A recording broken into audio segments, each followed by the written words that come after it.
Maqaakeen jalqabaa bismillaahi jedhee assalaatu wassalaamu alaa rasuulillaahi nabiyyii keerratti rahmata buufadhee walaloo kan kollee kanaan jalqabadhe. Bakkuma dhaaberraa yoonan itti fufu waa'ee Umarul Faaruq seenessuu fedheeni har'a yoonan dhufu. Bara arbaa irraa biyyuma Makkaatti bar 13 tureetiin dhalate gosti isaas Adiyyii jechuudhaan beekamti. Namaaf sodaan qabu nama qaamaan jabaa hedduu sodaatamaa akkasuma ture gaafa jaahiliyyaa gaafuma jalqabaa.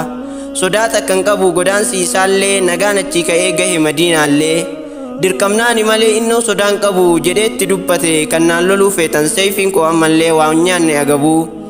Akkuma gaaf duraa salaata dirreetti baafne jedhee ka'e sodaa tokko malee Makkarraa godaanee Madiinaallee ga'e. Osoo ana boodaan nabiyyiin jiraate Umar ture jedha ergamaan alamaa ofumaa dubbate.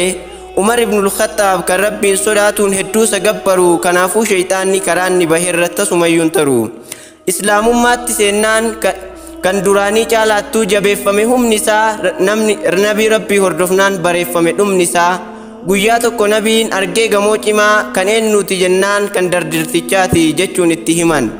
Nabiin of se'anii jechuudhaan gaafatan kam abbaan gamootii garuu akkasiimi gamoon inni suni gamoo Umariiti. Nabiin rabbii haalaan isa jaallatanii intala isaa Hafsaa fuudhan laallatanii. Qur'aana waliinis ni qaba hariiroo baay'ee macimaadha seenaa isaa laalaa banadhaati dhiiroo. Guyyaa tokko osoo deemuu yaabbiin karaa Qur'aana dhagahee gurbaasa tokkorraa boo'icha jabeessee kufe yaabbii isaarraa.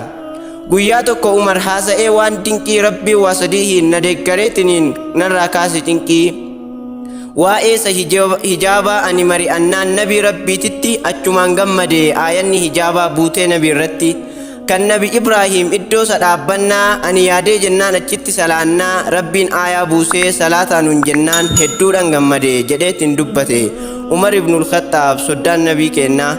Umari jechuun nama osoo booyuu imimmaan fuulatti itti baase karaa Umari jechuunis isa kanaa bara.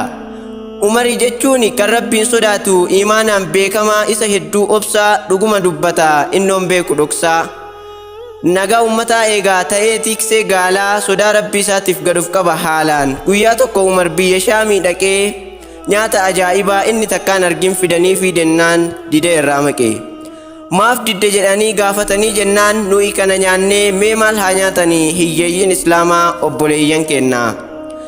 Abii Bakriin dhibeen qabameetiin jennaan sahaabota waamee ittiin mari'annaan hundumti isaanii Umariin filannaan achumaanis aangoo Umaritti kennan. Sana booda Umar ergaangoo argate haala gaariidhaa fi walqixxummaan bulchee Islaamaaf jiraate. Qopheessees gaggeessee waraana isa cimaa hedduu babal'isee bulchiinsa Islaamaa.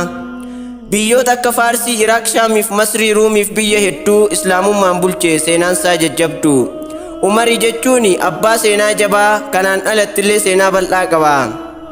Garuu kaafirallee ta'ee munaafiqooleewwan ni dadhaban taa'uu isaan durirraayyuu tasan danda'anii Islaamaan wal ta'uu. Guyyaa tokko Umar fajrii salaachisuuf fuulduratti ba'ee salaatatti seenee nama munaafiqaan albeen waraanamee achiin lafa dha'e. Umar shahiidummaan addunyaa gadhiisee lubbuun isaa baatee achumaan gachiisee. Umari jechuun seenaan isaa kana galmee seenaa keessaa ilaalladhaa bana. Anis xumureera kunoo asumatti torban seenaa biraan dhufaa isinitti nagayaan naaf tura jiraadhaa hundumti.